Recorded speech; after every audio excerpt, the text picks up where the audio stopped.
మీ ఎలాంటి వ్యాపార ప్రకటనలకైనా వెంటనే మా ఛానల్ సంప్రదించండి. ప్రస్తుతం మనతో పాటు ప్రముఖ ఆధ్యాత్మికవేత్త, జ్యోతిష వాస్తు పండితులు, లలితాదేవి ఉపాసకులు బ్రహ్మశ్రీ నానాజీ పట్నాయక్ గారు ఉన్నారు. గురువు గారితో మాట్లాడదాం. నమస్కారం గురుగారు. శ్రీమాత్రే నమః. సో జూన్ నెల విశేషంగా తులారాశి వాళ్ళకి ఎలా కలిసి రాబోతుంది, ప్లస్లు ఏంటి మైనస్లు ఏంటి, వీళ్ళు ఎలాంటి జాగ్రత్తలు తీసుకోవాలంటారు? తప్పకుండా అండి. ప్రస్తుతం ఏంటంటే ఈ జూన్ మాసంలో తులారాశి వారి యొక్క లగ్నాధిపతి మిథునంలో భాగ్యంలో ఉంటాడు 9వ తారీఖు వరకు, జూన్ 9 వరకు. జూన్ 9 నుంచి కర్కాటకంలో ఉండే గురువును మీట్ అవుతాడు. అదేవిధంగా మిగతా గ్రహాల యొక్క స్థితిగతులు కనుక చూసుకుంటే బుధుడు 9లో ఉండే బుధుడు దశమంలోకి 22వ తేదీ రావడము, 12లో మనకి 11వ స్థానంలో కేతువు, పంచమంలో ఆలోచన స్థానంలో రాహు, 6లో శని మంచివాడు 6లో ఉన్నాడు, సప్తమంలో కుజుడు ఉన్నాడు 21వ తేదీ వరకు, అష్టమంలో రవి ఉండి 14వ తేదీకి మారిపోతున్నాడు భాగ్యంలోకి, సప్తమంలో ఉండే కుజుడు కూడా 21వ తేదీ నుంచి మారిపోతాడు. ఇక చంద్రుడు కనుక చూసుకుంటే మనకి ఈ రాశి వారికి వృశ్చికం నుంచి దాదాపుగా వృశ్చికం ధనస్సు వరకు వెళ్తాడు ఈ నెలంతా కూడా. మరి ఈ ఒక్కొక్క గ్రహం యొక్క ఫలితం ఒక్కొక్క రకంగా ఉంటుంది. ఏ గ్రహం ఎటువంటి ఫలితాలు ఇస్తుంది, ఎటువంటి విషయాల పట్ల మనం జాగ్రత్త వహించాలనే అంశాలు చెప్తుంది నేనైనప్పటికీ చెప్పిస్తుంది సాక్షాత్ లలిత అమ్మవారిగా భావిస్తూ. శుక్రుడు ఎప్పుడైతే మీకు భాగ్యస్థానంలో ఉంటున్నాడో 9వ తేదీ లోపల 9వ తేదీ వరకు కూడా ఏదైనా తండ్రి లేదా ఉన్నత విద్యల కోసం, బ్యాంక్ వర్క్స్ కోసం చేసే ప్రయత్నాలు, తండ్రి నుంచి గురువు నుంచి సపోర్ట్ లభించడం, ఉన్నత విద్యల రీత్యా వీళ్ళు పొందే లాభాలు, స్కాలర్షిప్స్ లాంటివి పొందడానికి ఎక్కువ ఆస్కారం ఉంది. 9వ తేదీ తర్వాత నుంచి ఉద్యోగ అవకాశాలు ఎక్కువగా వస్తాయి. అందులో ప్రధానంగా ఎవరైనా టీచింగ్స్ చెప్పే ఉంటే teachings, trainings, banking sectors, consultancy centres, transportation, ఇలాంటి సంబంధించిన ఉద్యోగ అవకాశాలు ఎక్కువగా రావడానికి ఆస్కారం ఉంది. 1వ తేదీ 1 అండ్ 1వ తేదీ ఫైనాన్షియల్ మ్యాటర్స్ విషయంలో జాగ్రత్త ఉండాలి. 1, 27, 28, 29 తేదీల్లో ఎవరికైనా ధనం ఇవ్వడం తీసుకునే విషయంలో జాగ్రత్తగా ఉండాలి.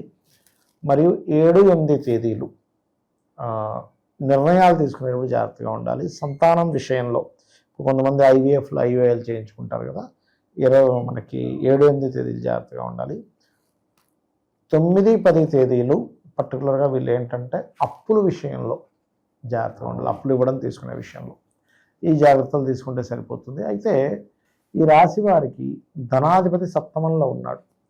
ఎప్పుడైనా ధనాధిపతి సప్తమంలో ఉన్న, సప్తమంలో అధిక గ్రహాలు ఉన్న మనిషి ప్లేస్ చేంజ్ అవ్వడము, విదేశాలకు వెళ్ళడము, వాడి ద్వారా యోగం అనేటువంటిది ఉంటుంది. అంటే విదేశీ ధనయోగం యాక్టివ్ అవుతుంది.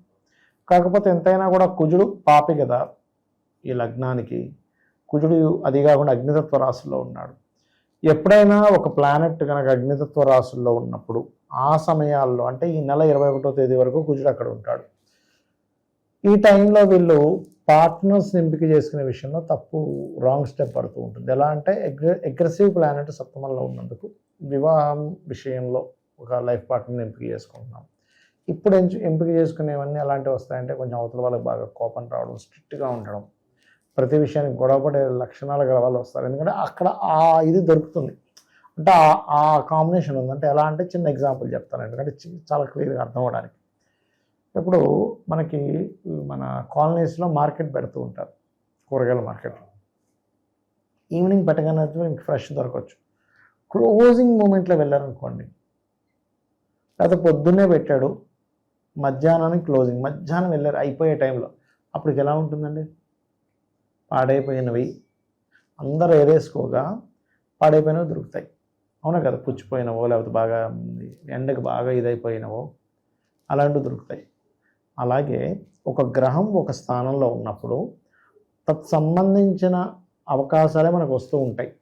ఇక్కడ ఏంటంటే తులవారికి లగ్నం నుంచి సప్తమంలో కుజుడు ఉన్నందుకు ఇప్పుడు ఎలాంటి వాళ్ళని ఎంపిక చేసుకుంటే మంచిది అంటే డిపార్ట్మెంట్స్లో ఉండేవాళ్ళు, గవర్నమెంట్ లేదా పవర్ రిలేటెడ్, ఎందుకంటే కుజుడు డిపార్ట్మెంట్స్, పవర్ రిలేటెడ్, ఇట్లాంటి వాటిల్లో వీళ్ళకి యోగం ఉంటుంది చెప్పాలంటే. అండ్ ఇంకొకటి ఏంటంటే 21వ తేదీ తర్వాత కుజుడు అష్టమంలోకి వెళ్తున్నాడు కాబట్టి 21వ తేదీ నుంచి వాహనాల మీద వెళ్ళేటప్పుడు జాగ్రత్తగా వెళ్ళాలి. ఎందుకంటే మనకి ఈ రవి ఆల్రెడీ ఉంటున్నాడు, మళ్ళీ కుజుడు కూడా వచ్చి చేరుతున్నాడు. కాకపోతే రవి ఎప్పుడైతే మీకు 14వ తేదీ నుంచి భాగ్యస్థానంలోకి వెళ్తున్నాడో, కొంతమందికి చూడండి తండ్రి యొక్క జాబ్ వీరు పొందుతూ ఉంటారు. అలా తండ్రి నుంచి వచ్చే కొన్ని లాభాలు, గురువు నుంచి వచ్చే కొన్ని లాభాలు, సెంట్రల్ గవర్నమెంట్లో జాబ్ చేసేటువంటి వాటి మూలంగా కొన్ని లాభాలు అనేటువంటి బలంగా చూపిస్తున్నాయి.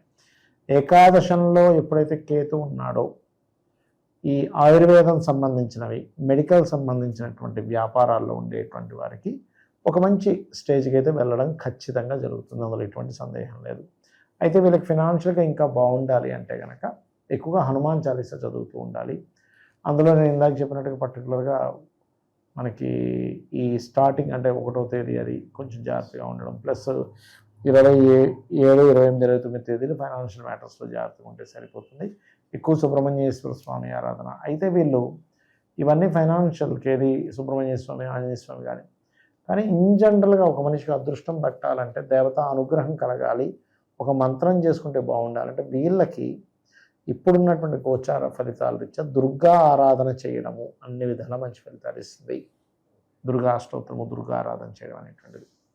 సంపాదన కూడా విదేశీ సంపాదన. అయితే నన్ను అడిగితే నేను ఏం చెప్తానంటే 21వ తేదీ వరకు సప్తమంలో కూర్చొని ఉన్నాడు కదా, ఎందుకు తొందరపాటు నిర్ణయాలని చెప్తాను నేనైతే. అండ్ అలాగే కొంచెం హోమ్ లోన్స్ లభిస్తాయి చెప్పాలంటే. మరియు ఇక్కడ ఇంకొక విషయం ఏంటంటే కొంచెం విదేశాలకు వెళ్ళే విషయంలో విదేశీ అవకాశాలు వస్తాయి, కొంత స్ట్రెస్ కూడా ఉంటుంది, రెండూ చూపిస్తుంది అక్కడ. అండ్ సినిమా ఫీల్డ్లో ఉండేటువంటి వారికి కొత్త అవకాశాలు వస్తాయి చెప్పాలంటే. గురుగారు అలాగే ధనం మూలం ఇదం జగత్ అంటూ ఉంటారు. మరి ఆర్థిక సమస్యలు ఉన్నవారు కాస్త ఎంత సంపాదించినా కూడా పెద్దగా నిలబట్టలేదు, ఫైనాన్షియల్ ప్రాబ్లమ్స్ తరచుగా వస్తున్నాయి అనుకుంటే ఏం చేస్తే బాగుంటుంది అంటారు? ఒకటండి, ధనం అనేటువంటిది యోగం. ఇది 2 రకాలుగా ఉంది. మీకు మీరుగా క్రియేట్ చేసుకుంటారా, లేకపోతే పూర్వజన్మ కర్మ బట్టే వస్తుంది. అయితే ఇక్కడ మనం అర్థం చేసుకోవాల్సింది ఏంటంటే ధనయోగం ఎంత బలంగా ఉంది. నెలకు ఒక 10,000, 15,000 సంపాదించే యోగంలో ఉందా? కొంతమంది 5,000, 3,000 సంపాదించారు. 5,000 ఒక ఆవిడ వెళ్తుంటుంది జాబ్కి, నేను చూసా. అలాగా అసలు మీకు ధనబలం కొంతే ఉందా, మీడియంగా ఉందా, హై లెవెల్లో ఉందా? ఇది జ్యోతిషాస్త్రంలో తెలుస్తుంది. అలాగే మీరు బిజినెస్ ద్వారా ధనయోగం ఉందా, లేకపోతే జాబ్ ద్వారా ధనయోగం ఉందా? ఆ బిజినెస్ కూడా ప్రోడక్ట్ రిలేటెడా లేకపోతే ఈ సర్వీస్ రిలేటెడా తెలుసుకోవాలి. ఎందుకంటే చాలామంది ఏదో మోసగా వెళ్ళిపోతూ తర్వాత ఎక్కడో చూపించుకుంటే అయ్యో మీకు ఈ వ్యాపారంలో బాగా కలిసి వస్తుంది కదా అన్న అక్కడి నుంచి వాళ్ళు ఎదగడం నేను చూశాను. చాలామంది మామిడి పళ్ళ వ్యాపారం అనుకోండి, లేకపోతే ఇంకేదైనా స్వీట్ షాప్ అనుకోండి, అక్కడి నుంచి మనకి ఎలా అంటే వచ్చిందే ఉదాహరణ చెప్తా. ఒకతను ఒక హోటల్లో పనిచేసేవాడు, ఆయనకి పెద్ద శాలరీ ఉండేది కదా, ఎప్పుడు అవమానాలు, చాలా ఇబ్బందిగా ఉన్నప్పుడు నా దగ్గర ఎందుకో చూపించుకున్నప్పుడు నీకు హోటల్ బాగుంది కదా, అసలు ఫుడ్ రిలేటెడ్ కాంబినేషన్ బాగుంది కదా అంటే చంద్రుడు ఇస్తున్నాడు అక్కడ. ఇప్పుడు అతను సిటీలో 10 బ్రాంచ్లు ఉన్నాయి, లక్షల కొద్ది డబ్బు. అప్పుడు శాలరీకి సినిమాకి వెళ్ళాలంటే కూడా ఆలోచించేవాడు, అమ్మ ఇప్పుడు ఈ సినిమాకు 200 రూపాయల టికెట్ అవసరమా అని. ఇదంతా ఒక స్పామ్ ఆఫ్ 6-7 ఇయర్స్లో జరిగిన మార్పు ఇదంతా కూడా ఆ రకంగా అనమాట. సో కాబట్టి ఇది అయితే ఇక్కడ ఏంటంటే ఎవరికైనా ఫైనాన్షియల్ గ్రోత్ బాగా రావాలి, అసలు లగ్నం కూడా తెలియదు, ఏం తెలియదు అంటే మాత్రం 2 నామాలు 48 నిమిషాలు చేయాలి. ముహూర్త కాలము అంటారు 48 నిమిషాలు. ఎందుకు 48 నిమిషాలు చేయాలంటే 20 నిమిషాలు కాదా అంటే నేను ఒకటే అడుగుతాను. ఇప్పుడు మీరు అన్నం వండుకుంటారు కదా, కుక్కర్లో ఒక 20 నిమిషాలు అయితేనే అన్నం ఉడుకుతుంది. 10 నిమిషాలుగా తీసేస్తానంటే ఉడకదు. అది ఏదైనా ఒక సమయం అనేది ఉంటుంది. ముహూర్త కాలం ఈజ్ మోస్ట్ ఇంపార్టెంట్. వీళ్ళు ఓం సంపత్కరీ సమారూఢ సింధుర వ్రజ సేవితాయ నమః, ఓం ధర్మాధ్యక్ష ధనాధ్యక్ష ధనధాన్య వివర్ధిని నమః. ఈ 2 నామాలు ఎవరైతే 48 నిమిషాలు చేస్తారో ఖచ్చితంగా వారికి ఫైనాన్షియల్ గ్రోత్ అనేటువంటిది అమ్మవారు ఇస్తుంది. అలాగే ఇక్కడ ఏంటంటే మీరు మెయిన్గా చదివేటప్పుడే చూసుకోవాలి, ఎడ్యుకేషన్ టైంలోనే అసలు ఏది ఎడ్యుకేషన్ చేస్తే ధనయోగం కలుగుతుంది అని. మీరు అది చేస్తుంటే ఆటోమేటిక్ డబ్బులు వస్తాయి. ఆ రకంగా ఏంటంటే ఈ 2 నామాలు చేయడము ప్లస్ దీంతో పాటు గోవులకు కాస్త తీపి చపాతీలు ఉంటాయి, అంటే మనకి తేనె పూసిన చపాతీలు, అవి కనుక తినిపించినట్లయితే కూడా ఫైనాన్షియల్గా మంచి గ్రోత్ ఉంటుంది.